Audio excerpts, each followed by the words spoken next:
Thank you again for joining us this evening. My name is William Moose. I'm with the Boston Transportation Department. I'm joined this evening by two colleagues from Kittelson & Associates. They are the consulting team that we have helping us with the engineering, planning, design for this project.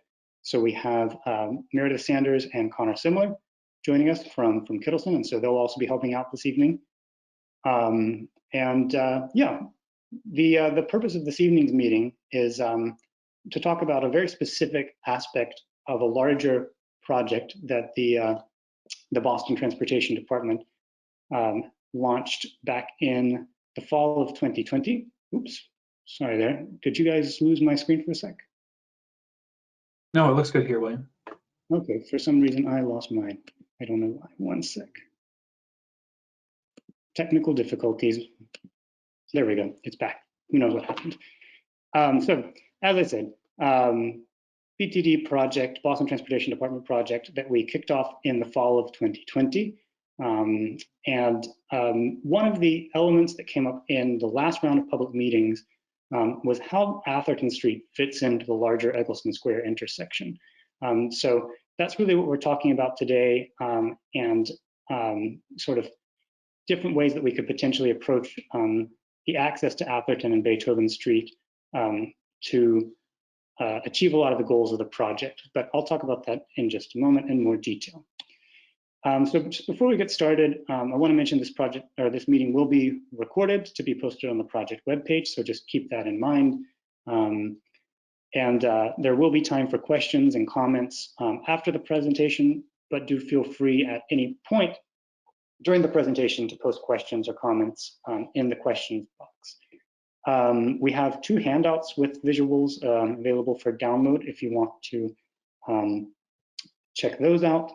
They are the same materials that we had in the in-person pop-up that we did last Thursday in Robert Lawson Park. Obviously, it goes without saying to please be courteous to your fellow meeting participants, and thank you once again for joining us.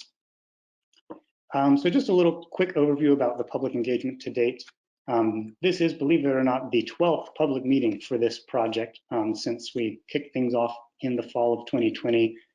We've done a series of in-person and virtual meetings at various stages in the project.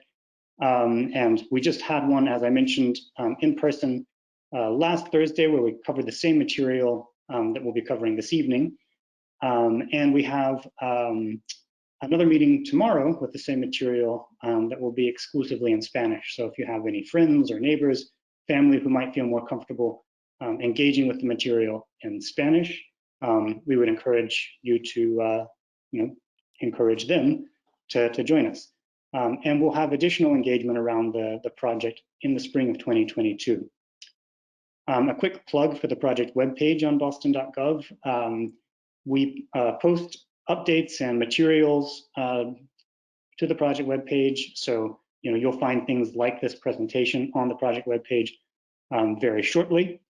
You can sign up for the project mailing list here as well if you haven't already. And when we have future meetings, we'll send out an email to let you know.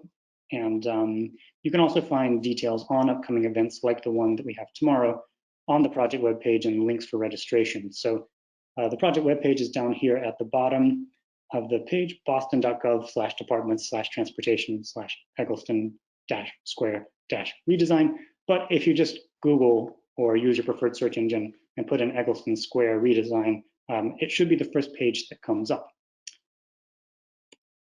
So quick agenda, I'm going to speak a little bit about the project background, and I'm going to be talking about the larger Egleston Square redesign project that we've had in the works, as I said, since the fall of 2020. I'll talk a little bit about the project timeline, the larger project timeline, and then we'll get kind of into the meat of this specific meeting, which really focuses on Atherton Street and how Atherton Street is handled in that larger complex intersection of Egleston Square. One thing that we'll talk about as well is the idea of a raised shared street for a portion of Atherton Street that sort of cuts across all of the options that we'll be showing tonight. And then I'll turn things over to my colleague Meredith, and she'll run through the rest of the presentation, going through the different access options that we considered, and looking at sort of the trade-offs for each of those in terms of safety, traffic delay, impacts to parking, all the things that that I'm sure many of you care about. And then to close out, we'll also just sort of have a reminder about the other treatments that we're considering for Atherton Street and surrounding streets in the neighborhood. That material won't really be new. It's material that we presented in the summertime, but we'll be in the last round of public meetings. But just kind of a quick overview of some of the traffic calming treatments and improvements for bicycles that we presented over the summer, so that you have kind of a full picture of what's being proposed for Atherton and some of the surrounding streets. And then, of course, we'll close with time for questions and discussion.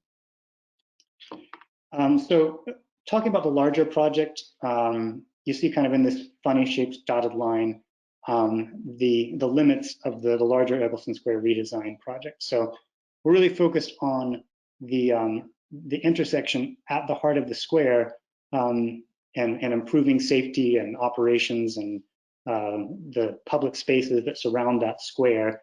That's really a focal point of the project. But we also want to use this as an opportunity to look at safety on neighborhood streets, improving connections for bicycles through the neighborhood that are, sort of poorly served today.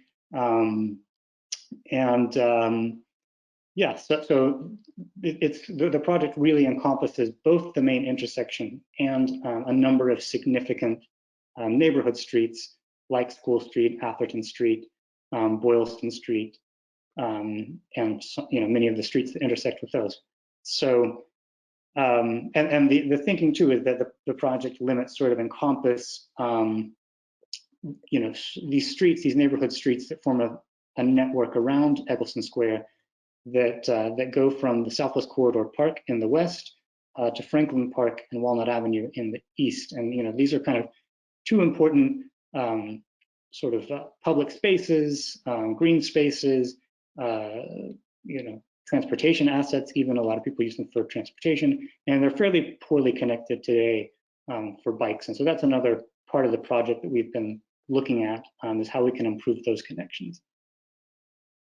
And so just an overview of sort of what we've heard in the process so far, for this larger project, is that people traveling to, through, and around Egleston Square often experience unsafe motor vehicle speeds, uncomfortable conditions for people walking, as I've mentioned, poor bicycle connectivity, a lot of delay for all modes of transportation, underutilized and disconnected public spaces. There's a number of great little sort of pocket parks around the neighborhood, but they're not necessarily all that they could be, and they feel kind of disjointed or disconnected from one another, right? And then also, we've heard frequently that there's a desire for more street trees and greenery in the neighborhood.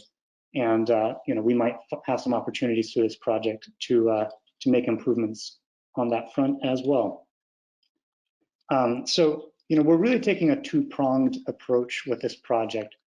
We're looking at designs for a more permanent reconstruction. So that means potentially doing things like moving curbs, stuff that involves concrete and granite and pouring fresh asphalt and all that sort of heavy lifting construction stuff. But we also want to look for opportunities to be a little bit more swift with the improvements. A lot of the things that we want to try to accomplish from a safety standpoint, maybe we can get a substantial benefit through things like paint and flexible posts and those sorts of things that aren't intended to be permanent solutions. They're sort of stopgap measures to get safety improvements until the permanent designs are completed and we get around to implementing those, which obviously takes a bit longer. So, as I mentioned, we're kind of thinking about that two-pronged approach for all of the project goals here. So, we'll be looking to improve pedestrian crossings around the neighborhood. That means making crossings more visible, trying to shorten the distance of crossings so that you feel less exposed to traffic, and also taking measures to slow turning vehicles so that there's less opportunities for conflict or serious crashes. We'll also be looking, as I mentioned, at bicycle facilities for certain streets and traffic calming on a lot of the neighborhood streets. ADA compliance, so this is the Americans with Disabilities Act, so just a lot of the sidewalks and street ramps, or the pedestrian ramps and corners are not compliant today with ADA, so we'll be looking to make improvements for accessibility so that everyone will be able to use and enjoy the streets around Egleston Square safely. We'll also be looking at enhanced wayfinding for pedestrians and bicycles, so signage directing people to important neighborhood destinations, and also sort of guiding signage for cyclists to help point them to routes that are optimal for cycling. We'll also be looking at signal timing improvements to improve the operations of the signals for all modes of transportation, and the bus priority treatments that are on place in Columbus Ave will be retained and incorporated into the design as well at Egleston Square. Just a quick word on the planning context. So a lot of the work that we do is informed by previous planning efforts. The Complete Streets Guidelines that were passed in 2010 promotes sort of balancing street design for a variety of modes of transportation.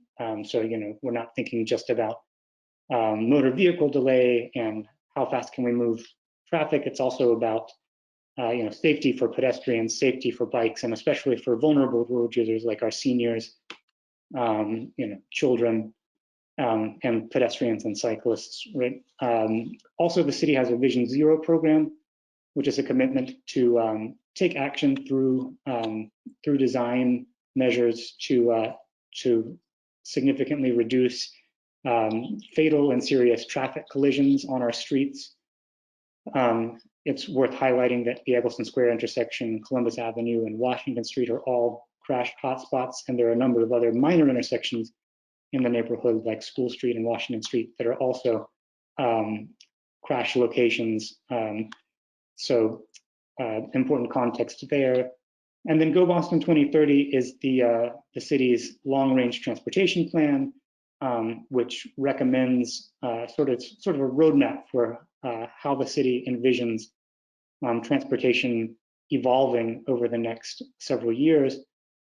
And it recommends concrete projects to get us there. And one of the projects that was recommended through that process, that planning process, and in that document is multimodal improvements for Egleston Square. Another important thing to keep in mind is that Go Boston 2030 also established goals of trying to reduce the share of trips that are made by driving alone by half, while we are looking to increase sustainable and active transportation modes that are healthy, like walking and cycling and public transit use. So, we sort of come at all of our projects through that lens. Just a bit more about the planning context on, again, where the larger project came from, sort of informed by the BPDA's Plan JP Rocks process, which then the Boston Transportation Department did a follow-up study and planning process called the JP Rocks Transportation Action Plan that focused on transportation between Jackson Square and Forest Hills. And one of the key projects that sort of came out of that was a need to improve Egleston Square, the intersection of Egleston Square. And then in October of 2021, the MBTA began providing operational service on the bus lanes on Columbus Ave. This project included bus and pedestrian accessibility improvements between Jackson Square and Walnut Avenue, And that project was also a project that was recommended through the JP Rocks Transportation Action Plan. You can see a lot of the corridors, streets and intersections that were highlighted in the JP Rocks Transportation Action Plan for improvement. There are many of the ones that we're looking at now. You see Atherton Street and the Egleston Square intersection highlighted here, importantly. And just a quick word on the timeline. As I said, we kicked off in 2020. Our first meeting was really about sort of just introducing people to the project and confirming that everything that we'd heard from the previous planning efforts and initiatives, like the JP Rocks Transportation Action Plan, like Go Boston 2030, was still relevant and still met the community's needs. And then in the summer, we presented some early concept designs in that last round of engagement. And as I mentioned at that time, one of the things we heard a lot was a desire to talk more about the issue of access to Atherton Street. And so that's why we're here today. We're sort of in the continued design and engagement phase, but we are looking to complete the design and begin implementation of at least the quick build design in 2022. So at this point, I'm going to hand it over to Meredith, but maybe before I do, I just want to back up and say, and another important piece of context here is that I think what facilitated a lot of these conversations was that our initial concept that we shared in the summer showed us proposing to remove the left turn at Atherton Street from Washington Street northbound. So if you're coming up Washington Street towards Egleston Square, headed towards Nubian Square, that left turn, we're proposing to remove that move from the network. So you would need to use other streets to access Atherton Street. So the reason for this, the logic behind that proposal was that, we're really trying to, simplify the intersection at Egleston Square, which is quite complicated. It's got, Atherton Street is essentially like a third leg to that intersection. So by removing some of the conflicting moves that happen at that intersection, it's good from a safety standpoint. And then also just removing the left turn at that location helps with traffic flow along Washington Street. A relatively small number of vehicles are, as a share of the total vehicles that pass through the intersection, are trying to turn left. But if they're queued waiting to turn left, it can create traffic downstream on Washington Street. So, we're looking at other options that, would allow us to get safety benefits at the intersection and improve traffic operations. But when we presented that, some of the residents who live on Atherton were like, wait a second, I'm used to being able to turn left here. How, if that happens, will I be able to get to my house? Have you considered other options? And so that's really what you're going to see now, is we explored some of the other alternatives that we heard people wanted us to look into, or ideas that we came up with that we feel like tried to meet some of the needs of the project, which again are trying to improve safety and reduce the overall delay for everybody at the main intersection. So with that, I'll hand it over to Meredith. All right, thank you, William. And if you want to advance to the next slide, that chats about, I'm happy, the raised shared street on Atherton? Oh, actually, sorry, I'll talk about this one too. Sorry. Yeah, and I did want to just highlight, one element that we proposed back in the summer that we still have in the mix is the idea of a raised shared street for a portion of Atherton Street. So this would be only the portion of Atherton Street that sort of connects Robert Lawson Park and the plaza across the street, where the Blue Bike station is. And the thinking behind this is, so just if you're not familiar with the concept, it's essentially we raise the street to the level of the sidewalk. So we make the street flush. And what that does is it sort of reinforces the shared nature of the street. People walking, biking, and driving can share that space. And by raising the street up to sidewalk level, it helps to slow traffic as it turns onto the street. Kind of serves as a gateway into the neighborhood, as you turn off of the sort of major streets like Washington and Columbus. And then, I think something that's really potentially exciting is how, this could kind of create this more cohesive public space at the heart of Egleston Square by linking together these two plazas, Robert Lawson Park and the plaza across the street that are, not super well connected today. To do this, we are thinking that we might reallocate the few on-street parking spaces that you see there just along the park. So it's about 5 on-street parking spaces that would be reallocated, but in their place you would have wider sidewalks, potentially space for for urban greenery, more kind of opportunities for placemaking. And I think it also could unlock some interesting opportunities if the neighborhood ever wanted to do programming, occasionally shut down Atherton Street maybe for an event on a Sunday or something like that. I think it just opens up some interesting opportunities. And so we've presented that in the meetings over the summer and also at the pop-up meeting, and have gotten generally good feedback on that idea to date. And just highlighting a few more of the design elements, we could use things like bollards, street lights, planting boxes, things like that to sort of delineate the space that vehicles can circulate in. And we could also consider things like textured pavement that sort of, again, sends a signal that it's sort of a special place, not just a regular street at this particular location. So all of the options that we're about to see that relate to access to the street, we could apply this this design to really any of them. So anyway, that'll be the last slide for me, I believe, and I will hand it over now officially to Meredith. Awesome. Thank you, William. Mm-hmm. All right. Okay, so I'm going to kick this off by presenting 4 different options for allowing access to Atherton Street. And before I dive into that, I see John has just asked whether or not these slides are going to be available to see later. Yes, we are recording this presentation. We'll post the recording along with hard copies of the slides to the project website so that they can be downloaded. Thank you for asking that question, John. All right. So as William shared, when we came to you all in the summer to chat about modifications to the Washington and Columbus intersection, we had really proposed one sort of way to allow access onto Atherton Street, and that looked at restricting lefts from Washington Street onto Atherton Street.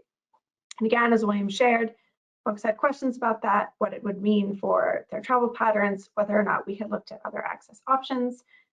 So we went back sort of to, based on those conversations, that feedback we had received, we went back and developed the 4 options that we're presenting to you today. I will make clear there's not a preferred option at this time. The goal is to share the 4 with you all, with folks tomorrow, with the people we chatted with last week, and to get sort of the impression from the community about which of these options make sense to the most folks. So starting with the first option presented here, it's a little bit deceptively called an access option because it doesn't actually change existing access to Atherton Street today. This was a suggestion by a resident to look at adding a left turn lane on Washington Street to allow left turns onto Atherton Street and Columbus Avenue via a dedicated left turn lane. So again, no changes to access to Atherton Street, no changes to existing vehicle routing.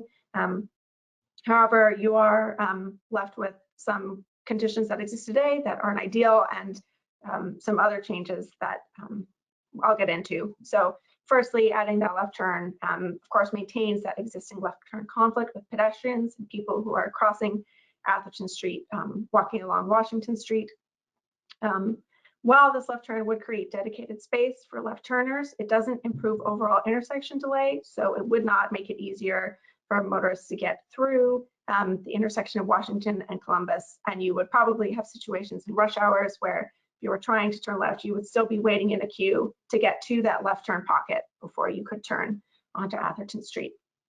And then finally, that addition of a left turn lane, because Washington Street is narrow at that point, would result in parking impacts on Washington Street. So some of those spaces next to Egleston Pizza would need to be removed to eliminate that left turn, or excuse me, to implement that left turn lane. And if William hops over to the next slide, we've actually got a sort of zoomed in visual of the graphics for option 1. So again, illustrating that there's no real change to travel time here. You're just creating dedicated space for people to turn left. And again, so while there are no changes to vehicle routing or to access, there are impacts to parking. It's not particularly safe or comfortable for people who are navigating the intersection, and there are no impacts on overall delay for drivers and transit riders. All right. So if we move on to access option 2, this is the one that's going to be the most familiar to people who were able to attend our meetings in June of this year or to review the materials from those meetings. This option looks at restricting left turns from Washington Street onto Atherton Street. So people who are trying to get to Atherton Street by turning right, either from Washington Street or turning right from Columbus onto Washington Street onto Atherton Street, would still be able to do so. We're simply removing that left turn from Washington onto Atherton Street. And that helps us achieve a couple of things. So firstly, from a safety perspective, it's removing that left turn conflict with, again, pedestrians. And then it's also helping to reduce overall intersection delay at the intersection of Washington and Columbus, because it's allowing us to advance a concept where we would remove left turns from the intersection, which would help everybody, drivers and transit riders, navigate that intersection more efficiently and more quickly. So there are benefits there. While there are no parking impacts on Washington Street, again, because we're not making any sort of geometric changes to Washington Street that would impact parking, there would still be those 5 parking spaces that William mentioned earlier that could be impacted related to implementing a raised shared Atherton Street. And then finally, if we move on to the next slide, just so that people can, thanks William, get a closer look at this. Some drivers, so looking at pre-COVID counts, maybe like 10 to 20 drivers an hour, and that's with rush hour, would need to reroute. These are drivers that today or pre-COVID were turning left from Washington Street onto Atherton Street. And again, those 10 to 20 drivers an hour during rush hours would have to go take an alternate route to access, if they were trying to access homes, to access their homes on Atherton Street. And so the blue and green lines here show 2 different routes and how much longer it would take compared to today, waiting in traffic on Washington Street and then turning left onto Atherton Street. All right, so that's option 2. Option 3, and option 3 and option 4, I'll start here, are both mostly similar with one distinct difference, which I'll get into. And what we were looking at here is whether or not we could create, basically whether or not we could eliminate that left turn onto Atherton Street while reducing the distance that drivers would have to reroute to access their homes on Atherton Street. And so option 3 is a first attempt at that. So it looks at restricting all turns onto Atherton from Washington Street. So that's left, right, people coming from Washington Street, people coming from Columbus Ave. It's restricting those turns onto Atherton Street. And we're looking at helping people get to destinations on Atherton Street by creating what we're calling an Atherton Beethoven access loop, where we change the direction of travel on Beethoven Street. So whereas today people drive out of Beethoven Street onto Washington Street, with this access loop, we would change the direction of travel so that people could turn onto Beethoven Street from Washington Street. And we also allow 2-way travel on Atherton Street, just between Arcadia Street and Washington Street. And so what that achieves is it creates this loop, which, William, if you flip on over to the next slide, just so that we can be zoomed in a little bit, People who are trying to access their homes on Atherton Street, instead of turning left or right on Atherton Street today, they would turn onto Beethoven Street. People on Beethoven Street who are trying to access their homes would do so via Washington Street. And when they're exiting, they would do so either they would go down Atherton Street and head north towards JP, or they would circle out and reach Washington Street via School Street. And so a key element of option 3 that distinguishes it from the next option is that we are allowing, and let's see, you may not be able to see my mouse, but basically we're allowing, if you look at the street direction graphic in the lower corner or the lower half of the screen, we would allow people who are on Atherton Street south of Arcadia Street to turn right out of Atherton Street onto Washington Street. So people who live on Atherton Street would have could get out of Atherton Street via Arcadia Street or both sides of Atherton Street, Atherton at Amory or Atherton at Washington, but you would only be able to turn right out. And so again, this option creates this access loop. So it's reducing the distance that people would have to travel to reach their homes on Atherton Street. It's also by eliminating those left turns on Atherton Street, it's improving conditions for drivers and transit riders in general who are trying to get through the Washington and Columbus intersections. So you'd have reduced delay. There would be more impacts to parking because we would be converting Atherton Street to this two-way section between Arcadia and Washington. And to do that, to allow that two-way travel, you would have to remove parking. And then while the new routes that people would have to take are sort of less drastically different than they are in option 2, you would be impacting more vehicles, so closer to 80 to 100 plus during peak hours would be impacted. So again, people trying to access Beethoven and Atherton Street, you just have more impacts on more people trying to get to their homes. And so one other important thing to note about this option is that you'll notice that even though we're removing those left and right turn conflicts onto Atherton Street, the safety and comfort for all users does not score very high. And that's because we are allowing in this option that right out of Atherton Street, which could lead to potential conflicts with vehicles who are turning right from Columbus Avenue onto Washington Street. So, and just another point there is I think an issue is visibility up Columbus Ave to your left, because of, the park that you have there at your left. It's, I think that's one of the primary safety concerns of a right turn here, is the lack of visibility for vehicles turning right onto Washington from Columbus as well. All right, so if we move on to option 4, again, this is very similar to option 3, but you'll see a distinct difference in the safety score. And again, that is because we are eliminating, in this case, all turns into or out of Atherton Street at Washington Street. So essentially turning that end of Atherton Street into a cul-de-sac or a dead end that would be that raised shared street. And so again, we're doing this, we achieve this by creating this access loop between Beethoven Street and Atherton Street. This option, again, achieves safety goals by removing all turning conflicts with pedestrians on that raised shared street. It helps to improve overall intersection delay at Egleston Square. Again, because you're removing those left turns, which helps people get through the intersection faster from all directions and to all destinations. But again, this is something to note for option 3 and 4. By moving those turns that were going onto Atherton Street to Beethoven Street, we could shift some delays to the intersection of Washington Street and Beethoven Street. So this option is not, a silver bullet or a slam dunk to use a better term for traffic conditions. And again, finally, similar to option 3, you have similar impacts related to parking and then vehicle routing and the number of vehicles that would be affected. So if we flip on to option 4, again, this graphic is very similar to option 3, but again, that street direction graphic is showing that we would be eliminating access for motor vehicles to Atherton Street from the Egleston Square intersection. Those sort of raspberry or red arrows show that we would, design the street so that emergency vehicles would still be able to get down Atherton Street and, in case of an emergency or they, having to reach a home on the street. So Mhm.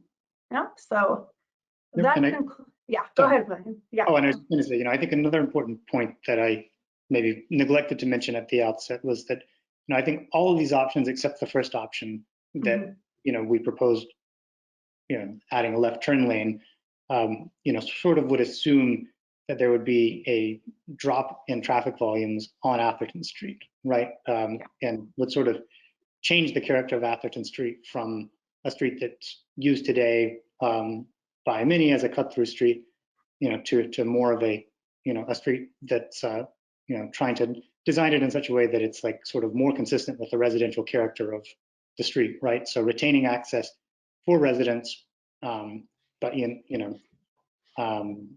there would be, some of these changes would reduce probably the total number of vehicles that are using Atherton Street pretty substantially, and reduce a lot of the cut-through traffic on the street. So that's just another important sort of bit of context for these options.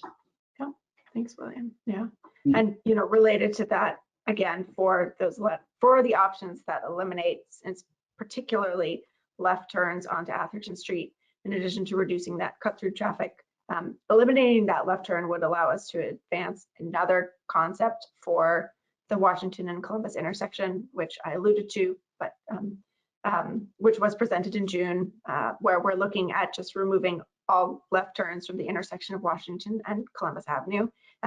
Doing this, again, allows this intersection to operate much more efficiently. People would be able to travel through it and then use a network of streets to effectively make a diverted left turn to reach their destinations.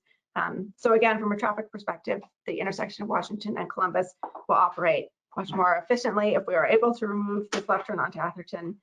In addition to those operational improvements, it would also allow us to tighten up the intersection, so to pull in curbs so that you have a smaller, more manageable, a more person scale intersection. People would not have to walk nearly as far to get from one side of both Washington and Columbus to the other. They would also not have to wait as long. And again, when I say they, I mean everybody. So people walking, people on buses, people in cars to get through this intersection, which today can sometimes serve as sort of a divide in the neighborhood.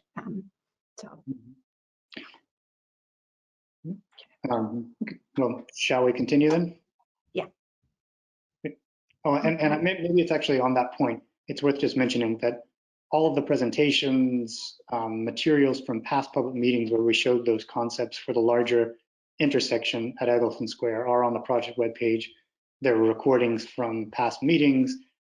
We did concept boards at some of the previous meetings where we collected lots and lots of comments on the concepts that we shared from residents of the neighborhood. So, I just would encourage you, if you haven't checked those out, go to the project webpage and look, because that's an important part of this, is how this all fits into the larger intersection. And because it is somewhat complex, we haven't given that much time to that, those concepts that we shared in the summer to date. But if you're not familiar with them, those materials are available, and certainly you can reach out to us if you have questions about them too.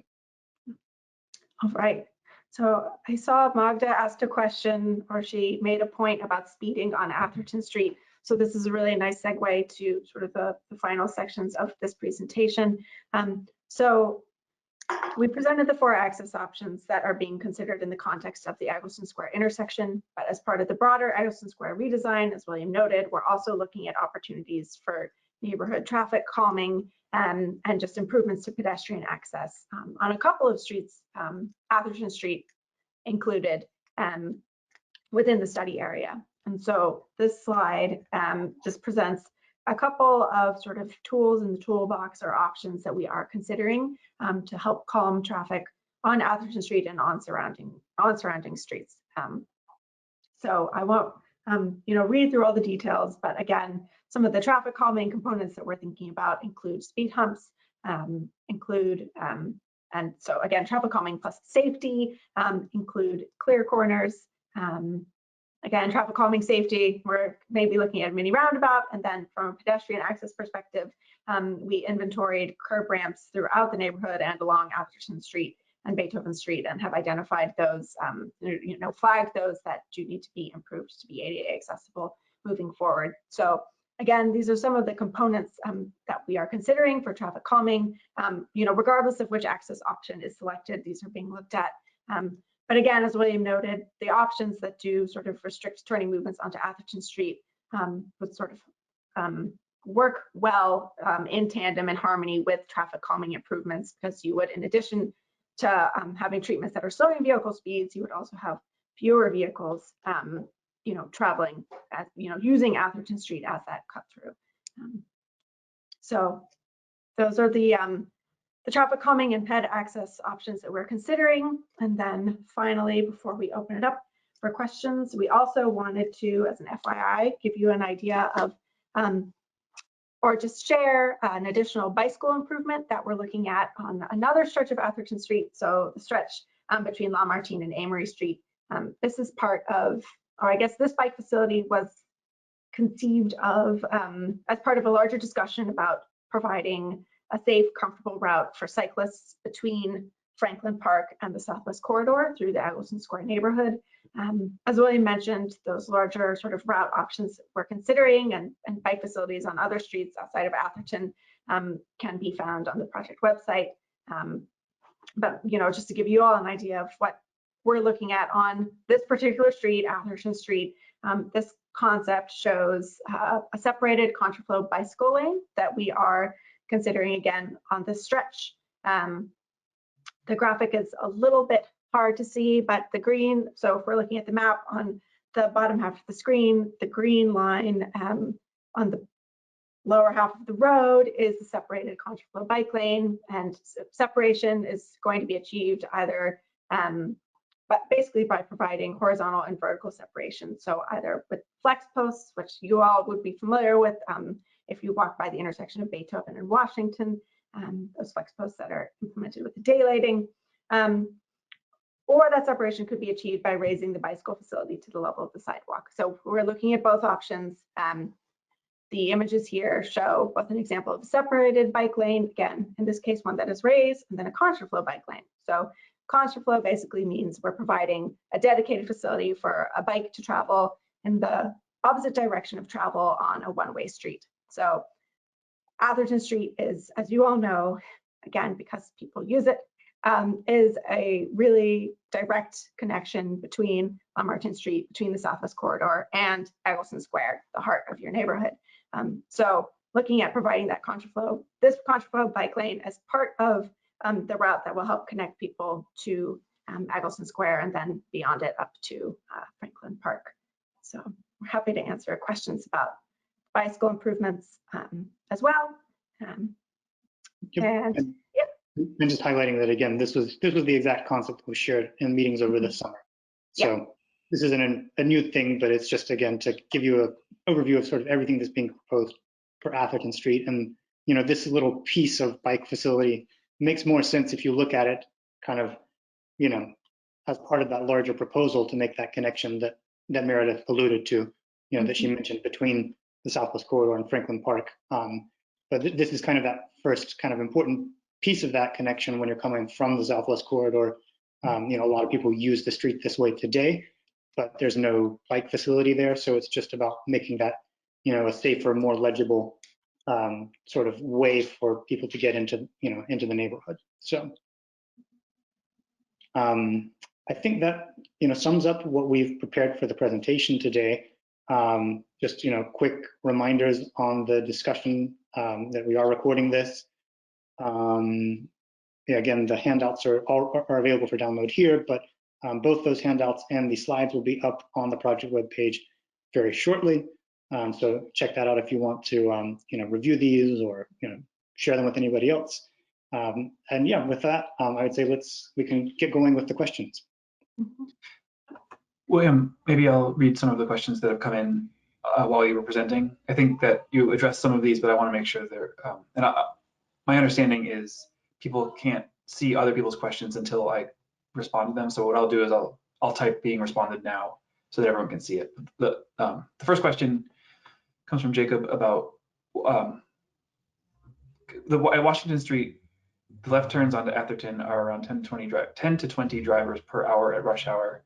Is that a lot? It doesn't sound like a lot. If it's not a lot, then it doesn't seem like there's a major problem to solve. I agree that there's a lot of traffic on Washington Street in the business district, but how much of this is really the Atherton left versus other reasons?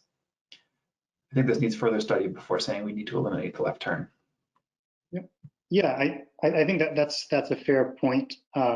You know, it's not a huge volume of vehicles that are making the left, but you know, it also, you know, the nature of left turns is that, you know, when someone's waiting to turn left, you know, if you have one per cycle, it can create a lot of delay, you know, a single vehicle that's waiting to turn left.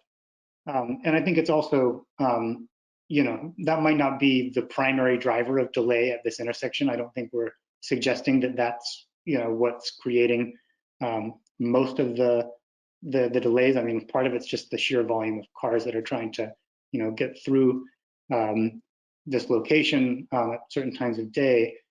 But yeah, I mean, I think just another important piece there that that we talked about was how this sort of fits into the larger intersection, and how we were, you know, proposing that rather than taking a left at, you know, northbound Washington to Columbus, you know, you would instead take a left onto Bray Street and then, you know, a right there. And, you know, what that does is, you know, I guess the point that I'm trying to get at is that, like, it would be difficult for us to say you can take a left turn at Atherton Street, but don't take this left turn at Washington Street.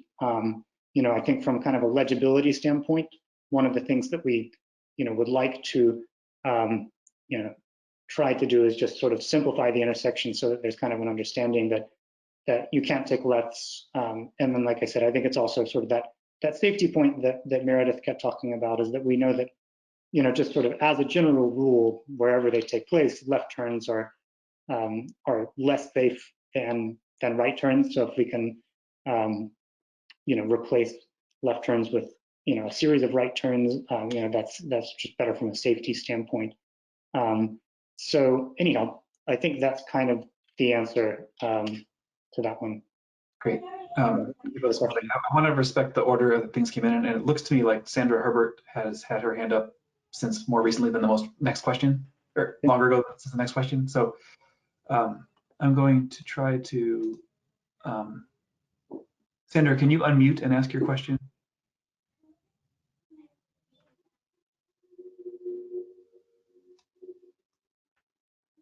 I'm sorry, wait, maybe there we go. Sandra, see if you can speak now. Sorry. Okay, yes. All righty. I'm taking a look at all these proposals, and I guess the first person, the question you had, there's not a lot of left turns on Atherton Street. I lived on Atherton Street for a very long time. My mother currently lives on Atherton Street. She's blind, and therefore my sister and I are her caregivers, plus she has other caregivers coming in who come down Atherton Street. In all these proposals, has anybody considered the fact that Atherton Street is a small residential street? The houses are compact. I mean, you can stay in your window and literally some of the houses hand somebody an item in their window. If we turn that section that you're talking about into a two-way street, where will the folks that live on that street park? There's not a whole lot of houses there that have a driveway to park. So I see issues with, I think it was option 3 and 4 that talk about the two-way street designed. So I know there's congestion in Egleston Square. There's always been congestion in Egleston Square. It has to be, in my opinion, it has gotten worse since the bus lane, the redesigned of Columbus and Seaver. It has gotten worse because when you're coming down Seaver and you're trying to make that left turn onto Washington, you've got the bus lane that is in the far left, and then your left turn is in the middle, and people are using both lanes to make that left turn. Yes, I know, I see the concept for the transportation, way it was designed, but I do not think that anything for Atherton Street, because it's such a small residential, I know traffic comes down there fast. I think we need to have some speed bumps on Atherton Street for sure. There need to be speed bumps in there. Even if we don't do anything else, it needs to be some speed bumps in there. The other option where you're going to raise that top part of Atherton Street and eliminate parking space, folks need to use those parking space up there to do business on Washington Street. When you eliminate that parking space, they're going to go further in to Atherton Street and take up the residential parking down there. You're also going to impact some of the business on Washington Street because people are going to say, well, there's no place to park. Yes, there's a public parking lot, but that's always filled. Most of the time that is filled unless you're going late night to get a park. Mm-hmm. Yeah, thank you, Sandra. I mean, I think those are some really good comments, and I think we mentioned that as well. That if we tried to make that section between Arcadia and Washington two-way, there would be some more significant impact to on-street parking, and that's definitely an important trade-off to consider. The number of vehicles that we had talked about for the the sort of shared street concept, that would be closer to about 5 vehicles. And I think another thing that which is I think not a huge number, and those spaces are not regulated today, so people can sit in them all day long if they want to, which is not necessarily the best for businesses with turnover. So I think we'd like to also look at maybe regulations that could create more turnover for businesses in the district. I think another thing is that there's another municipal lot just on the north side of Columbus Ave that from my experience seems to be a lot less utilized, and I think that's partially because Columbus Ave feels like such a barrier to cross, and I think part of this project is looking at how we can improve those crossings across Columbus and make them shorter and feel safer and make Columbus feel like less of a a barrier between the two halves of the neighborhood, right? And again, like as you were saying, and I think another thing that we're trying to address here is just improving the overall sort of reducing the overall congestion at the intersection for everybody. So, but the points on the parking are well taken, and the points on the speeding are well taken as well. And it's not about removing access to the street. We're actually trying to make sure that we're being thoughtful about how can people still get to the street if they're coming by a car. That's an important consideration too. But yeah, I think it's just trying to also balance those other elements that we were talking about as well. And again, there's not really like a particular option that we're trying to like recommend here this evening. We're just sort of having discussion about how people are feeling about these different choices and the trade-offs that they create. So thank you again. All right. So we're addressing some of the questions in the Q&A here on the chat feature, but we can also discuss them later. But for next, William, Anne asks or comments that in Somerville and Cambridge, I'm seeing many raised crosswalks and raised intersection tables. Why are those not part of the menu of traffic calming to be considered? That's a good question. So actually, if you go back to some of the earlier presentations, they are in other parts of the study area. We kind of presented like a trimmed down version of that this evening. But we are talking about, for instance, like the crosswalk here that you see in this photo at Atherton Street. If we were to raise that, that would in essence be, a tabled street and a raised crosswalk at that location, right? I think we're also thinking about those in particular for locations along School Street, on sort of both bits of School Street between Amory and Washington and the bit between Washington and Walnut. by the schools in particular. So using those as ways of, really slowing traffic and improving safety at the schools. And we've also talked about, potentially tabling some of the minor intersections, or raising them. Same thing. So that is being considered in other parts of the project study area. If you want to get into the details on kind of where we thought about, and maybe those could make sense, I'd be happy to chat about that. But yeah, those are options that are in the mix as well, and are being considered for a few locations. If you think there's a location on Amory or Atherton Street rather where they make a lot of sense, I'd be interested to hear that too. Thanks, William. Go to Chris Borger's question. Are there any expected impacts on School Street? Traffic already moves too fast on School, especially between Amory and Arcadia. Yep. So, some of these options, the ones that would change, the proposed options that would change the direction of Beethoven Street would mean that traffic going down Beethoven would now exit on that last block of School Street. So there would be some, traffic added to School Street there. But, overall, I think, that question is sort of better answered by sort of looking at the presentations that we did over the summer, because School Street was a really significant part of the focus of those. And we absolutely are considering traffic calming improvements for the entire length of School Street. So things like speed humps, raised crosswalk, as I mentioned, to slow traffic down on School Street.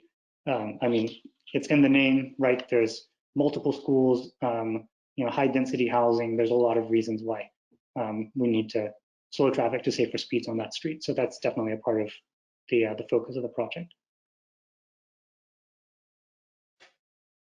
Thanks, William. So this is phrased as feedback, but I think it's worth you responding to Jacob's comment. This has been an excellent informational meeting, but I am concerned that there has been too little opportunity for neighbors to discuss and weigh in on A, the goals of the project as pertains to our street, and B, implications of the specific proposals. This format makes genuine discussion very difficult. What is the plan for engaging community in such a discussion? Yeah, that's a good question, Jacob. Obviously this isn't the last time that we're gonna be talking about the project. We're planning to have additional rounds of engagement around the larger project in the spring, to be sure. But I think if there's a sense that maybe we need more detailed conversation around this, if we want to set up more of a rather than a presentation format, maybe something like just more of a sort of focus group where everybody can see each other on a camera, and kind of chat about that. I think we'd be open to that. I think that was part of also the pop-up, the logic behind the pop-up when we posted up in Robert Lawson Park last week, and got to have a lot of really good face-to-face conversations, which are frankly hard to replicate in a format like this. I think that's fair to say. But yeah, I think if there's a sense that maybe we haven't had enough discussion to come to a preferred alternative, that we could have more a more focused discussion, and certainly also if there's particular comments, questions, or concerns, you can also just reach out to me directly. I'm always looking to get feedback, because you all are the ones who are the experts on your street. So my email is there. Feel free to reach out at any time for that too. So but yeah, I hope that answers it. In short, we hadn't really thought about specific follow-up to the Atherton Street conversation after this round of meetings, but obviously it'll be a topic of conversation in all the future meetings too, right? So that's... William, Jacob has his hand up. I might invite him to unmute. And, Go for it. Jacob, I think now you're muted. So if you unmute, Jacob, you should be able to speak. Am I live? Okay, awesome. Yeah, I mean, it is good information. I just think we, you know, you said there'll be future engagements, and it's been pretty one way. Like, you keep coming to us with your proposals and asking for feedback without saying, you know, here's what we're thinking. What do you all think? Mm-hmm. And let's have a discussion where we can all see each other.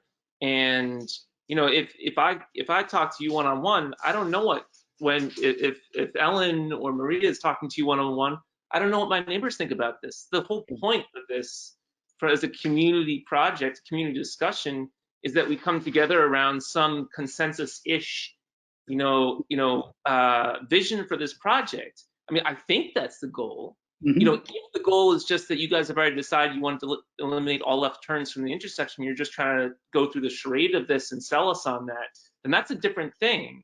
But like, if you actually care what the people in the street, you know, want to see, then you need to engage us in a process that allows us to have those conversations. Because right now I've heard like 3 of my neighbors, and I know that there's 20 of my neighbors on this call, and you know, we've gone out of our way to invite people to this call and get people engaged around this, but it's a bit of a letdown when there's actually no space for discussion, and we're already at time. Oh, well, and you know, on that point, sorry, we did say an hour for this, but you know, I think we're happy to stay for a while to keep the discussion going, for anybody who can stay on. But yeah, I'm check out. Because this was the time that was advertised, but I hope that there can be future discussions on this. Yeah, thank you for that feedback and that perspective. And yeah, I mean, like I said, I you know, don't want there to be a sense that this is not something where, you know, we're not, you know, we are legitimately interested in sort of hearing what feedback you all have about these different alternatives, and you know, and maybe it's none of these alternatives, right? You know, I think it's, you know, we're putting this out for, you know, for discussion, for feedback, and you know, again, if there's a sense that maybe there's not enough opportunity in this format to you know, to kind of hear what everybody has to say, then you know, we can consider another, you know, another follow-up to this, you know, maybe in a few weeks' time or something like that in the new year. That would be great. Thank you. Other questions or comments? Yes, quite many. Renee asked, maybe we could just try and explain this again with the slide.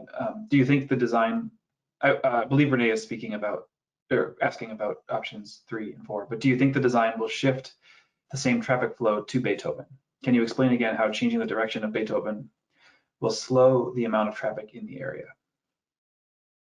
Will slow the, so I think one of the things with the Beethoven option is that, you know, it's honestly, like, those options don't have as much of a benefit from a traffic flow standpoint.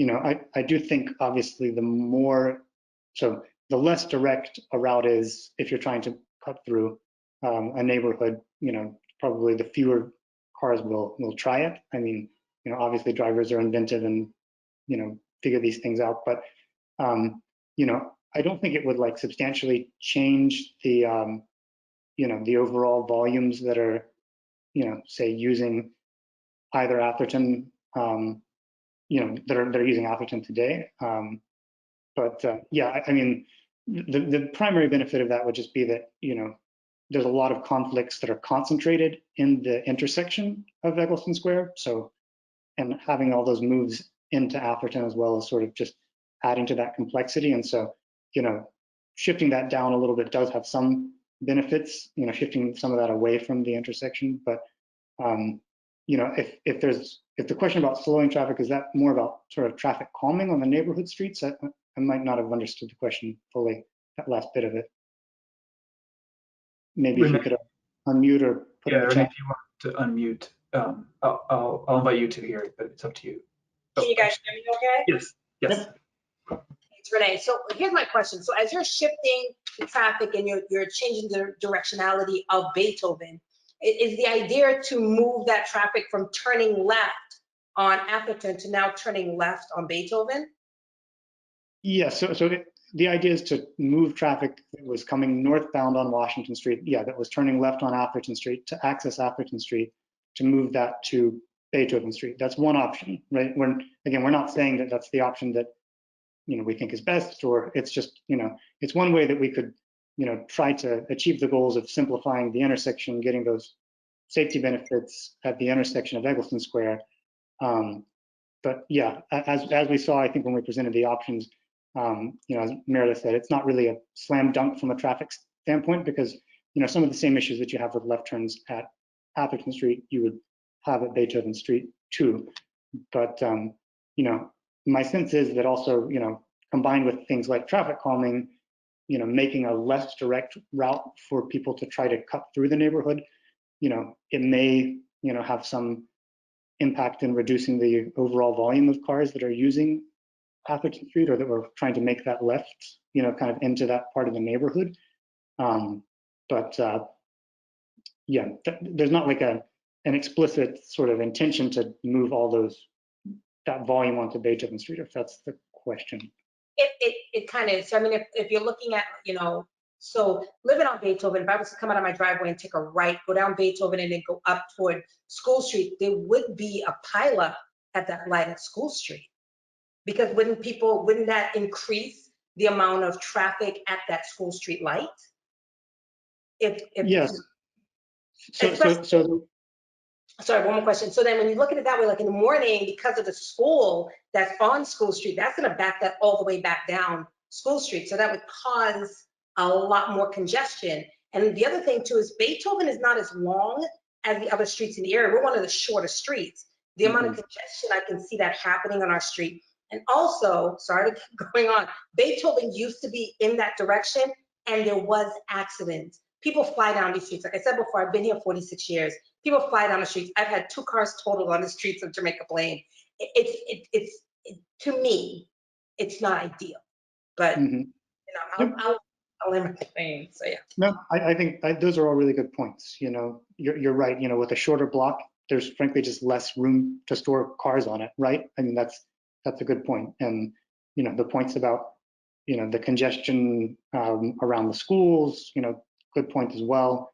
I think whatever we settle on, I think it was Sandra who made a point, like no matter what option we go with, or it'd be nice to see some traffic calming, right? She said speed humps, but I think there are things that we could can consider for these streets to slow down traffic on these streets, no matter which option we go with. But no, I think those are all really valid comments and concerns that should be taken into account. So thank you. Awesome, thank you. I think Sarah has her hand up again, and I'll unmute. Sarah, you are muted. If you unmute now, you should be able to speak.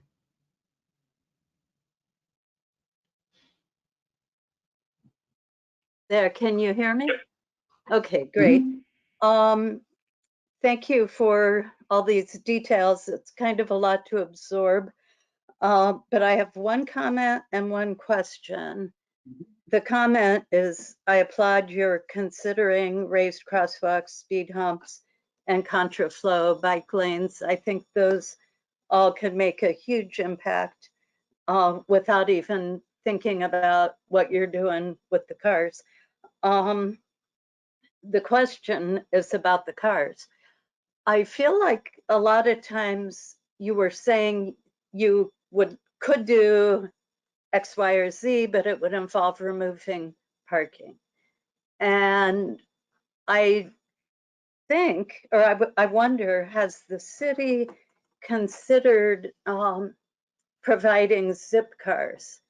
Every time I hear about a huge building or a company providing Zipcar, and the data, I don't have it memorized, but it's like most cars spend 95% of the time parked. You just need a short time. And if a few neighbors could do that and realize how much money they save, which is another thing, it could allow a lot more free thinking about taking those options that require removing parking. Mhm. Yeah, I think that's a good point. And yeah, we have colleagues I have colleagues at BTD who work with Zipcar on locating stops for places for those to be parked. And I actually don't know that there are any in kind of the immediate vicinity of the square, so that could be something that we could explore. I think obviously this data is from Zipcar, so they have a reason to say this, but I do seem to recall seeing for every Zipcar, it sort of replaces 12 or 13 private vehicles, right? And so that's something that I think is a good point, and maybe we could consider one of the municipal lots or something like that as a location for one. It's not really been a focus of the project so far, but I think it's an interesting idea that we could, I could take up with some colleagues as kind of a sub-thread of the project, because I think it is a good proposal. Thank you. Thank you, Sarah. William, I'm going to keep going with hand raise question. So Timothy, I think, we lost Timothy. Darn it. All right, Glenn is next. Glenn, you should be able to unmute now.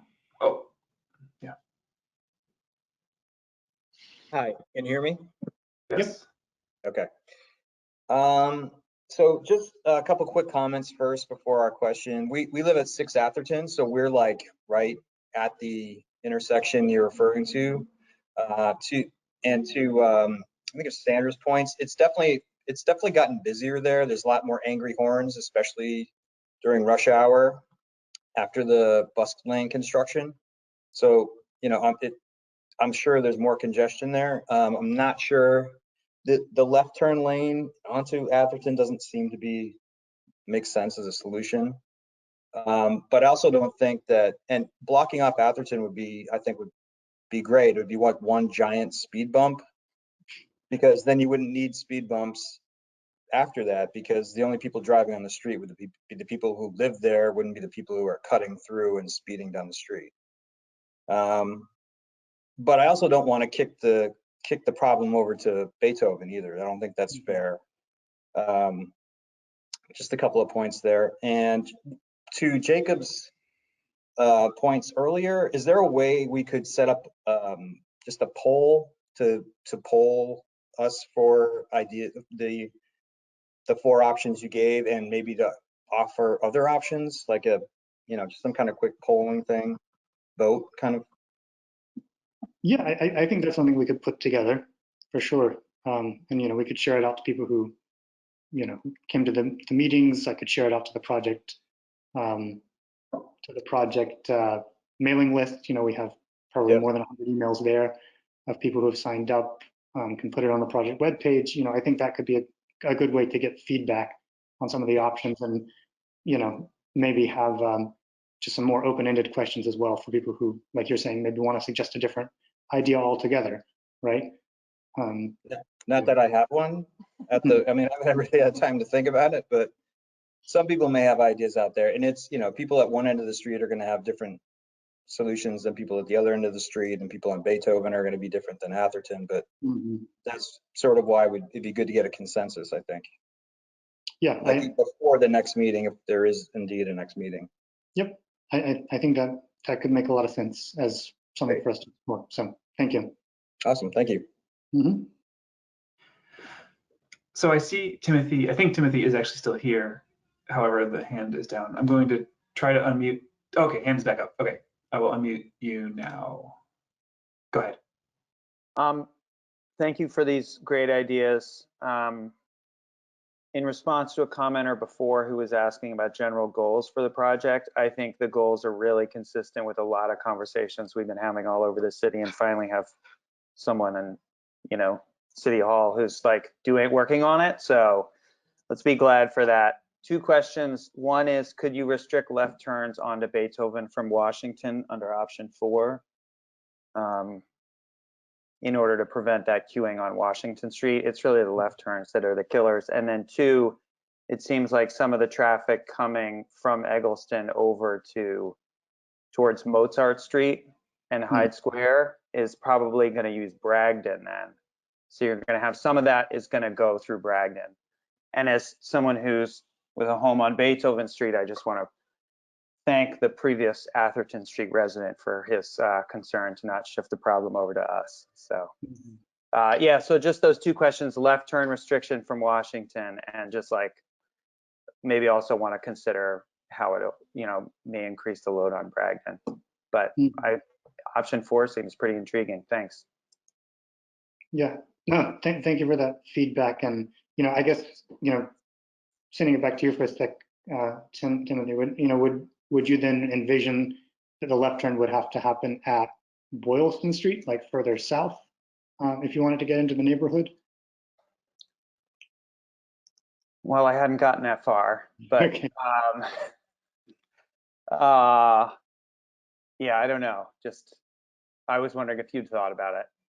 So yeah, so I see the issues. The left turns have to happen somewhere. So you could shift them. They would shift, either take place then, yeah, at Boylston or then further down at Bragdon. Yeah, and I think if we go back actually to one of the options here, this option that was, you know, the closest to the one that we shared, or is basically the one that we shared over the summer, you know, this is the one that's showing that, like, if you're coming from the south, you know, headed northbound on Washington Street, you know, towards Egleston Square, if you couldn't take that left here at Atherton, that you would use most likely, you know, Boylston to Amory, you know, to access the street. You know, maybe some combination of school and Arcadia, or, you know, you could use, you know, West Walnut Park.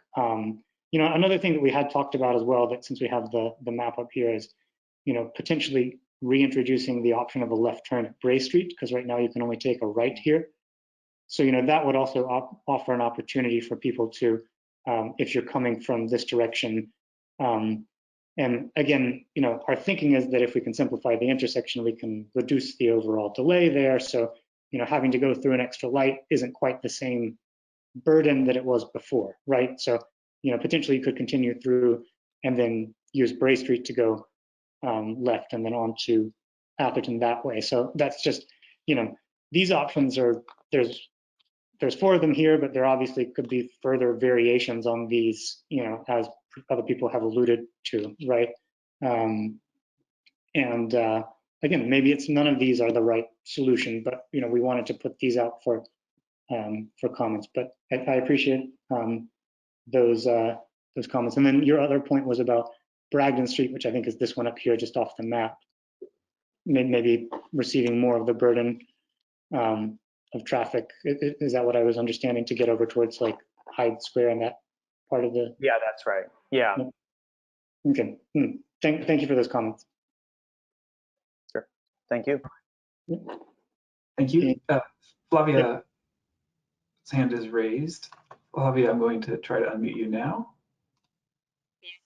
Go ahead. Hi, good evening, everyone.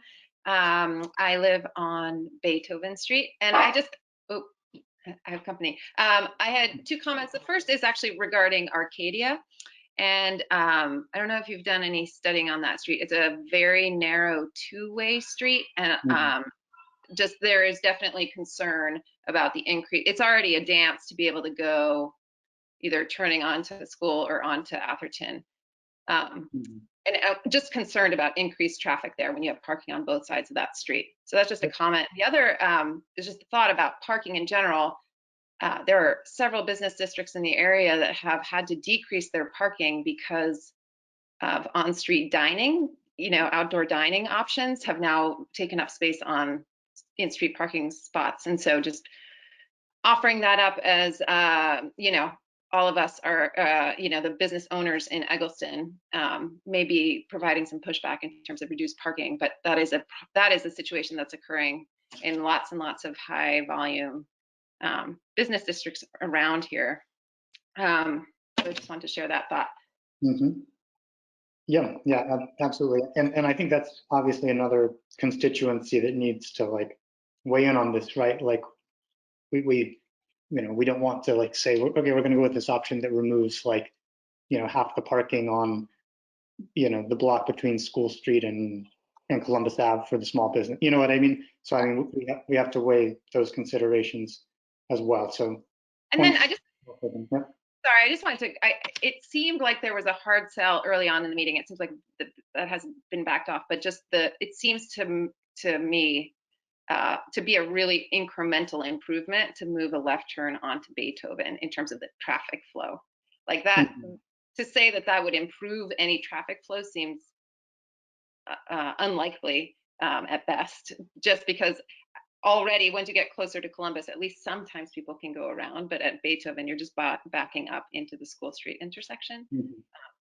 Yep, no, I think that's fair, and I think we tried to make that point that we actually don't necessarily think it would be a lot better from a traffic standpoint. Like, could it be marginally better? Maybe a little bit, but it's not, that's not the main motivation there. You know, like certainly if you could have an option that, you know, removed all of those turn conflicts that can happen at Washington, Columbus, and Atherton. So if you take Atherton out of the mix there, or at least take the left turns out of the mix, that's kind of part of the motivation, right? We have a really big, oversized, complex intersection that we're trying to simplify.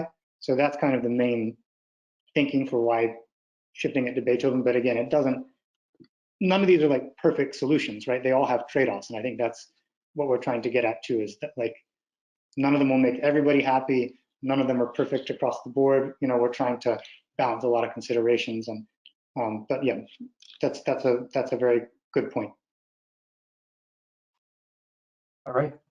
I see Ben has a hand up, and then after Ben, we'll go to Deborah. So Ben, I'm going to unmute you now. Go ahead. Hello. Hi. Hello, William. How you doing? Good. Good to hear from you again, Ben. Same here. So I'm on Atherton Street, closer to Amory.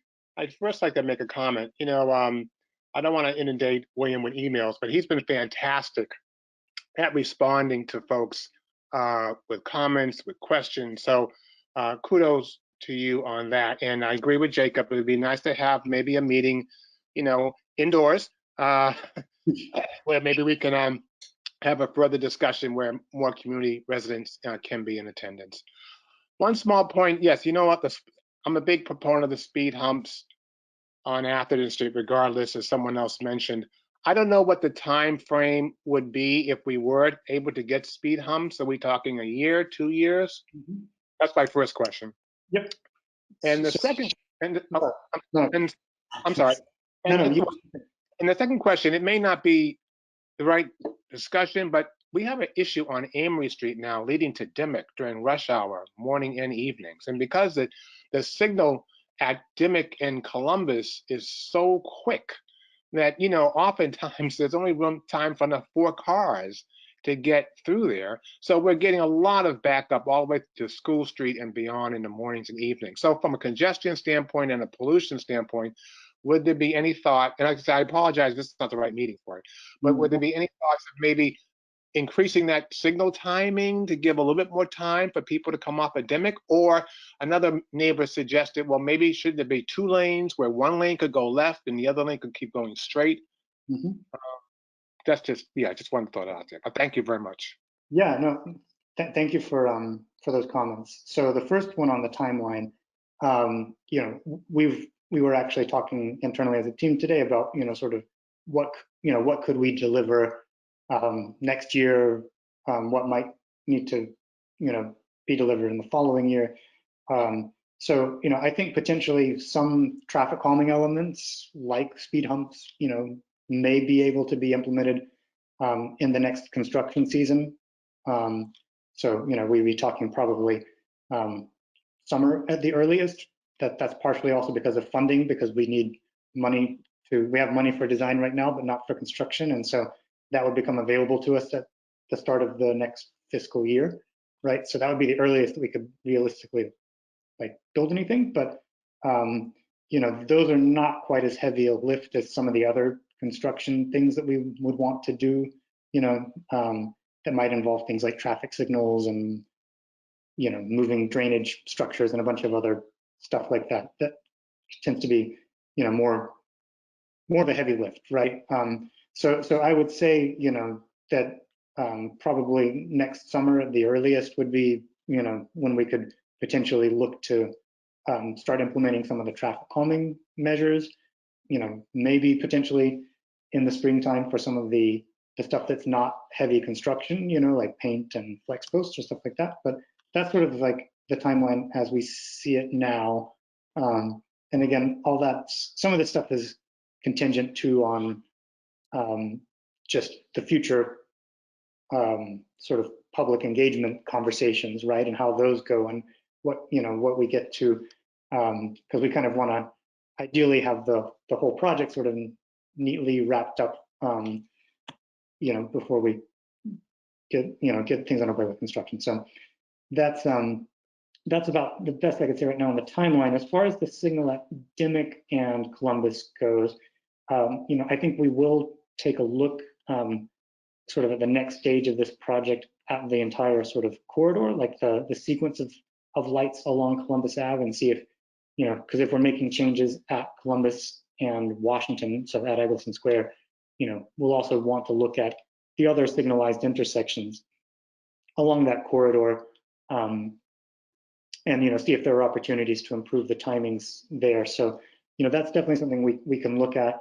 I can also mention that just to colleagues that are in the signals department at BTD and see if they have thoughts on any shorter term tweaks, because maybe it's just specific times of day that needs a little bit longer, that sort of thing. Yeah, I hope that answers that question. We will be taking a look at the signal timings for some of these other intersections on the corridor as part of this project, and I'm happy to kind of follow up internally and see if, like I said, if there's maybe an opportunity for a little more green time, for Dimmock Street, at least during kind of the hours where there's like the most delay. So yeah, thanks for that feedback. All right, William, I just want to make Deborah, I'm going to unmute you in just a moment. I want to make an observation. It's been shared with us that although people can see the questions once we respond to them, people don't get to see who asked the question. There's been a few requests for us to share the Q&A, which I think we can do after the meeting. Is that right? Yeah, okay. Yeah, we can share it, and the way that we'll share it, it will include the name of the person who asked the question, and the question, and then our response. So you'll be able to see that all. Yeah. I'm sorry that wasn't available already. But Deborah, I'm going to unmute you now. So Deborah, it looks like you are muted on your own. So if you unmute from your end.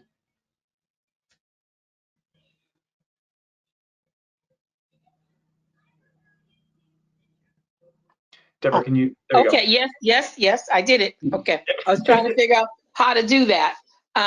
So thank you for the answer to that question with respect to providing the question and answers after the meeting. But as the previous person was speaking about the signaling at Amory and what's that, Columbus Ave there, I noticed that the signaling at Washington Street at the Four Corners right there that we're talking about in Atherton Street, the signaling is much shorter now for the traffic to flow through the light to turn on to Columbus Ave or to continue on to Washington Street. And that seems almost deliberate. Is it? So yeah, I mean, I would say that some of the changes are, to accommodate that there's some new, basically like moves or phases that happen at the intersection there. So, you're trying to fit like in a, 2-minute cycle, all kinds of different moves that need to happen in the intersection, right? So left turns, throughs, the bus movements, all that stuff, right? And so the bus movement is a new movement in that cycle. And, I don't know for sure how much, like the time on, is it Washington Street that you're talking about that you feel like is shorter? Is that what you're saying? Yes, the light going right at the pizza place in Atherton Street. It literally, if you're lucky and you're coming down, you'll get through maybe if you're the third car. Yeah. And then the light changes back to red.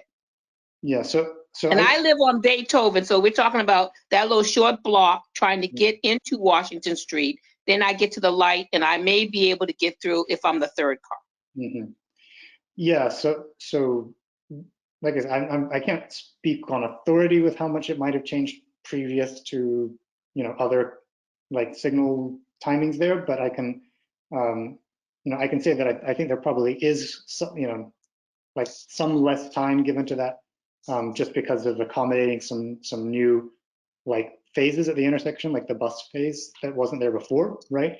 So, I mean, I think part of like, again, what this project is proposing to do is to consider, removing at least some of the left turns at the intersection. So, a good example is the left turn from Columbus Ave, if you're headed like on Columbus Ave towards Jackson Square, that left turn there, when that left turn happens, not a lot else can happen at the intersection, right? Everything has to basically be held while we're waiting for those left turns, right?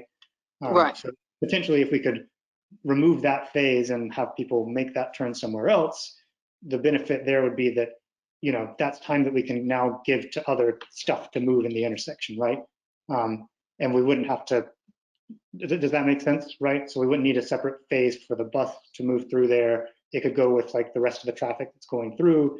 So like that's kind of some of the thinking that we're doing for the larger project, and Atherton Street is part of that, right? Is seeing like, are there ways that we can simplify things so that we, basically can give more time to most of the move, like to the moves that are trying to the vehicles that are trying to make kind of the dominant moves through the intersection, which is mostly going through, right? And so anyway, a little context there. So that's definitely something we'll be looking at, for this project too, is obviously the timing of the intersection at that signal. And Thank you. Yeah, thank you. Okay, William, I think that's all of the hands that were raised. There were a couple of hands that had stayed up. Flavia and Glenn had their hands up. Still, I think if you had another question, can you put your hands back up? Otherwise, there's quite a few, there's discussion happening in the question and answer, which we're going through, but I don't think there's anything that hasn't been discussed. Okay, Glenn did put a hand back up, so I will unmute Glenn now. Oh, and then hand back down again. Okay. And so kind of just confirming, everybody can see though the discussion that's happening in the. No, they can't, unfortunately. We will share it all afterwards, but. I mean, are there any sort of common threads that you want to highlight, or questions that? Meredith, if about monitoring, anything you want to bring up? I feel like we've been talking about most of the things that I'm seeing here. Yeah, we've covered most of these comments. The big one of the threads is, again, people wishing that they could see their neighbors for this conversation, which absolutely makes sense. It's like the last big comment thread, and I think, as William has said, we'll absolutely address that with upcoming online and in-person engagement. And again, we will send these questions out so that at least in retrospect, you will be able to see who made what comment. Then you can go knock on somebody's door to have a follow-up conversation. So, but other than that, I do believe we've covered all the other big topics. There are a couple, I guess there are a couple comments that didn't warrant necessarily a response. For example, Anne commented appreciating that we brought up Go Boston 2030 and the need to cut car trips and have to reach climate goals. I think there was another one. Oh yeah. No, sorry, we addressed that. I'm sorry. It's a little bit of a scattered box over here. I think that if anyone wants to raise their hand and bring up anything that they think we missed, please do so now. Okay, Ben's hand is up again, so I'm going to unmute Ben now. Actually, Ben, oops, sorry, Ben. You can unmute. Okay, go ahead, Ben. I'm sorry. A neighbor also wanted me to ask, assuming we could get speed humps, the speed humps themselves wouldn't actually block anybody's driveway. Does that make sense? In other words, they're not going to be running in a way that interferes with someone. I assume that's the answer, but I promised I would ask the question. So just no, absolutely. I mean, so we try to space them in a way that they're frequent enough that they try to get us a consistent speed of 20 miles-ish an hour on the street, right? And so, that's one consideration. But we also try to make sure that we don't put them right on top of things like utility conflicts or in front of driveways, right? So yeah, that's another thing that we'll keep in mind when we're thinking about locations for them. And, I think we've already kind of preliminarily identified where, we think some good locations could be in the neighborhood. So, but yeah, we won't be blocking any driveways. Yep. All right, William. One more maybe. Anne has raised their hand. Anne, you are unmuted now. You're muted by yourself. There, go ahead. Okay, thank you. This is just to reiterate something I put in chat, which is, I think it was William brought up the point that none of the parking spaces are metered at all, which means people pretty much anywhere in Egleston can just park as long as they want. And that doesn't help businesses. It doesn't help residents. If there are plans to start putting in short-term pickup, like 10 or 15-minute pickup spots that are metered, I think that would be a huge help to businesses. And I'm someone, I travel on Washington, I travel on Columbus, I travel on Atherton, and I try to ride my bike more just because I'm not usually going that far. And there's just a lot of double parking because everyone just needs to kind of just drop off for 1 minute. And I get it. You need to get your pizza. There's Chinese food. There's food all over that you want to pick up, but then you have to zoom in and out. Cars get backed up. So I just think I saw that implemented in places. I think Somerville did it during the pandemic just because everyone was picking up food. And I think it's a good innovation. We could really help our businesses by making it easier for people to do those things without, making the roads more dangerous. At Hyde Park or Hyde Square in particular, by the Rotary, I'm always, backed up there. So y'all know all this, but But thanks so much for all this information. It's a lot to digest, but I really appreciate all the thought and the great responses. So thank you. Yeah, absolutely. And I think that's a really good point is, I think the parking regulations need to be a part of this, right?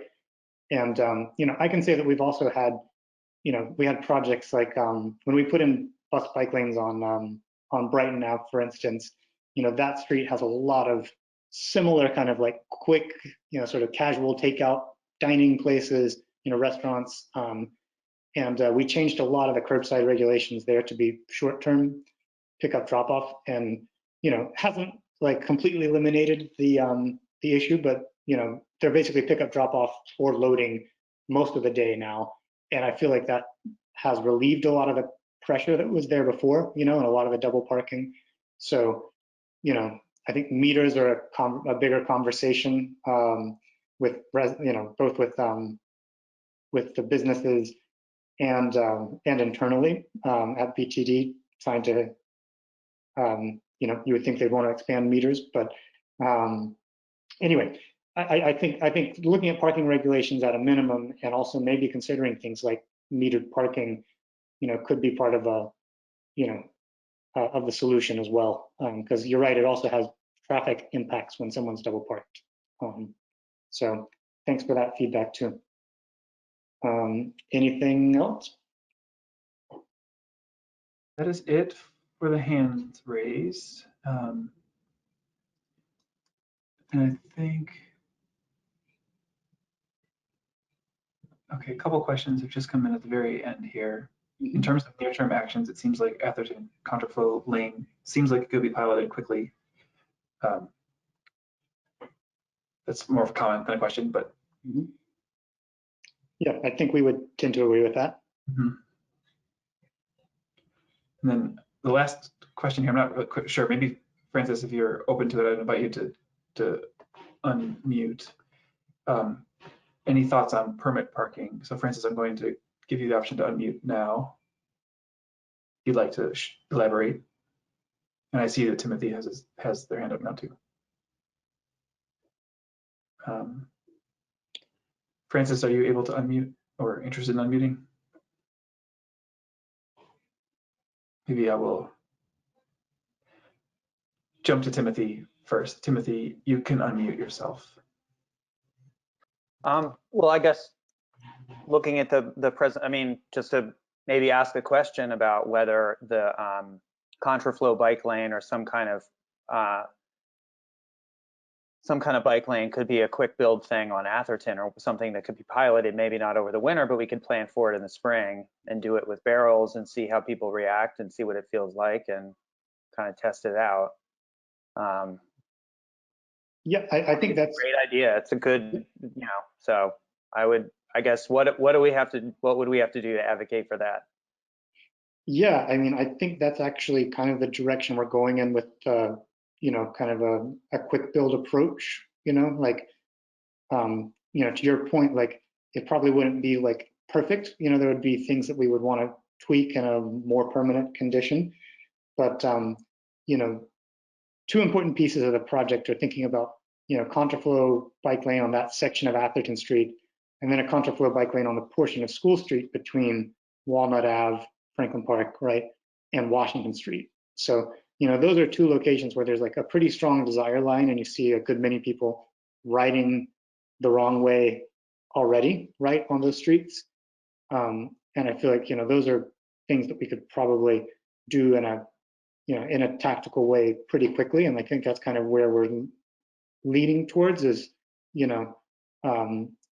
doing some quick build safety improvements. We want to look at Washington Street and all the minor intersections along Washington Street.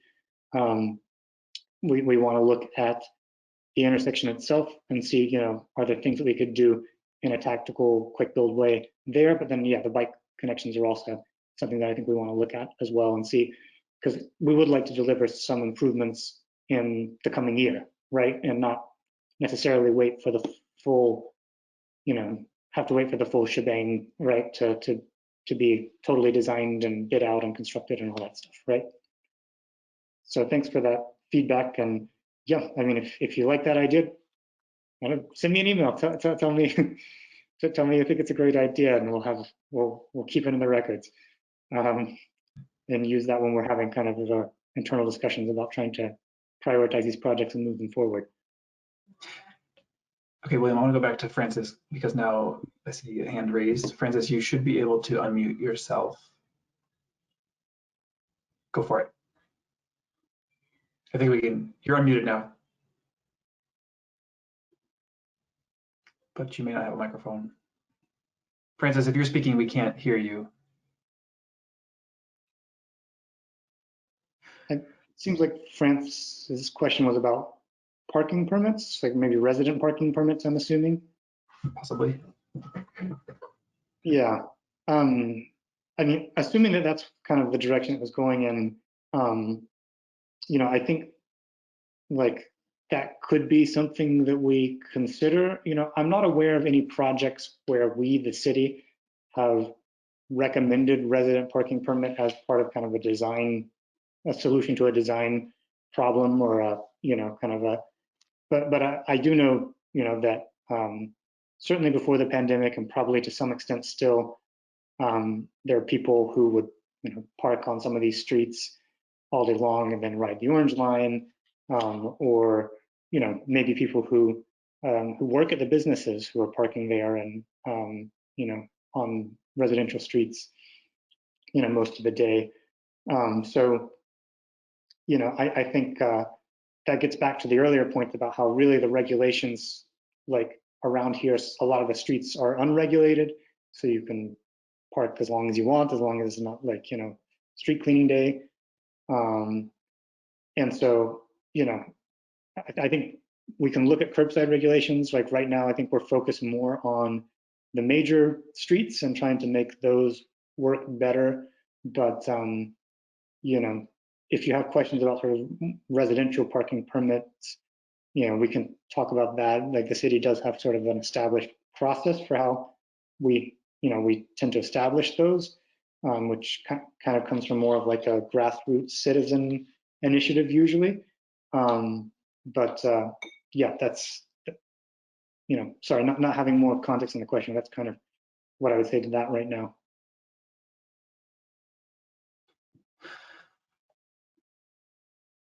Okay, I guess Glenn posted a question or a comment in the questions that might be easier to discuss out loud if Glenn's willing to unmute.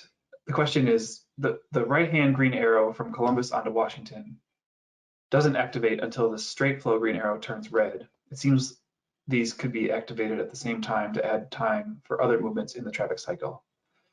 Glenn, looks like you've unmuted. Can you help clarify which movements you're talking about? Yeah, sorry. I knew that was going to be difficult to relay via message, via text. So if you're driving up Columbus, going toward the park, going toward Washington, there's a newly created green arrow that gives you a right onto Washington Street. But that arrow and it says no right on red or only right on green arrow. So if you're going straight through Washington onto Seaver, that light turns green. The right turn arrow stays red and does not turn green until a couple seconds after the straight arrow onto Seaver turns red, which doesn't kind of make sense. It just seems like it adds seconds of wasted time at the intersection. And if you had them green at the same time, then it would, I mean, I like the fact that there's a right turn arrow there. I just think they should be, I think it would help to unclog flow there. And that may be a source of some of the angry horns that I've been hearing. Just a thought. Yep. Yeah. So I suspect that the reason that that arrow is there, Glenn, is probably so that we can cross pedestrians safely across Washington Street at the same time that the traffic on Columbus headed towards Seaver Street is going through, right? And if we let those happen at the same time, you know, we would need to find some other time to get pedestrians across Washington Street, right? Because, you know, it can't happen when Washington Street's going, when the green light is on for Washington Street, obviously. Right. So I suspect that's probably part of it. Now, could it be optimized a little bit better? You know, is there a way that, I mean, like I said, I don't have like the signal plan memorized here, like for every move, but I'm pretty confident that that's the reason why that was put in, was, you know, kind of a safety measure and to create some space for people to cross Washington Street. So it's actually the intersection we're looking at right here, right? So like if you're a driver, you would be, if I'm understanding, you know, sitting kind of like, if you look to your right, this is kind of what your view would be, right? Yeah, exactly. Yep. Yeah, so I think it's probably the reason that the red arrow is there, like I said, is to create some time where that that crosswalk across Washington Street can go without any vehicle conflicts.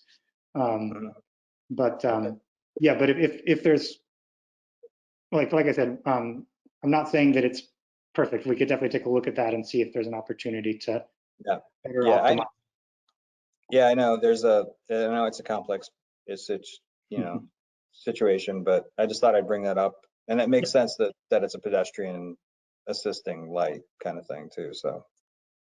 Yep. So thanks for that comment, and yeah, we'll definitely take a look at that as well in our planning, and you know how those two things interact. Anything else? Okay, I think we might be at the end. Anne and Timothy had their hands raised, I think from before, but I just put them back down. So if either Anne or Timothy wanted to get one more question or comment in, you can re-raise your hand, or I think just unmute yourselves. Timothy's all set. Okay. William, I think that's, Meredith, anything I overlooked? Okay. No. So again, we will get all of these shared with all of the proper attribution, and you know, thanks. Hopefully we can get a better system next time. Yeah, my apologies that we couldn't see each other and see the comments and questions as they came in. But yeah, we will, you know, I'll try to get the presentation that you saw tonight posted tomorrow, and then as soon as we get the Q&As, we'll put those up as well. So, you know, in the coming days, you know, those will be posted, and we'll probably just send a follow-up email to the project mailing list and to people who registered, saying thanks to those who joined, and you know, inviting you to follow up with any questions, and we'll, you know, link to those materials once they're available online. So Yep. Thank you again, everybody, for taking the time out of your evening to give us your feedback and to have these conversations and ask these questions. Really, really appreciate it. And we look forward to the future conversations and discussions and continuing to work with you on this as it evolves. And I guess with that, we'll end the meeting. Happy holidays, everyone, as well. Happy holidays. Thank you. Thanks, everybody. Thanks, everyone.